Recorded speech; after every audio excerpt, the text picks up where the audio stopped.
భార్య శరీరం వలన భర్తకు కలిగే కష్టనష్టాలు. స్త్రీ యొక్క ఎడమ స్తన్యాల మీద సన్నని పుట్టుమచ్చుంటే తనను చేసుకున్న భర్తకు ఐశ్వర్యం కలుగుతుంది.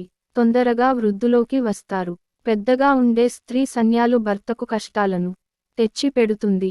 చిన్నగా ఉండే స్త్రీ సన్యాలు భర్త ఆరోగ్యాన్ని క్షీణించేలాగా చేస్తుంది. స్త్రీ యొక్క బొడ్డు వంకరగా ఉంటే ఆ స్త్రీ ఉన్న ఇంట్లో ధన నష్టం కలుగుతుంది. ఆ ఇంట్లోకి ధనం ఆకర్షించబడదు.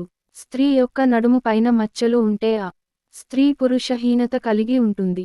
భార్యాభర్తలు ఇద్దరూ చినిగిన బట్టలతో నిద్రించకూడదు. ఇది వారికి దరిద్రాన్ని తెచ్చి పెడుతుంది. బీరువాలో కొంత డబ్బును ఎప్పుడు ఉంచుకోవాలి. బీరువాలో అసలు డబ్బులు లేకుండా ఉంచకూడదు. అది మీకు ఇంకా నష్టాన్ని కలుగజేస్తుంది. స్త్రీలు జుట్టు విరబూచుకొని ఇంటిలో తిరగకూడదు. అది రాక్షస క్రీడ. ఇలా చేస్తే ఇంటిలో తిరగకూడదు. అది రాక్షస క్రీడ. ఇలా చేస్తే ఇంటిలో రాక్షసుడు తిరుగుతారు. ఫ్రెండ్స్, మరింత విలువైన సమాచారం కొరకు మన ఛానల్ని సబ్స్క్రైబ్ చేసుకోండి. ధన్యవాదాలు.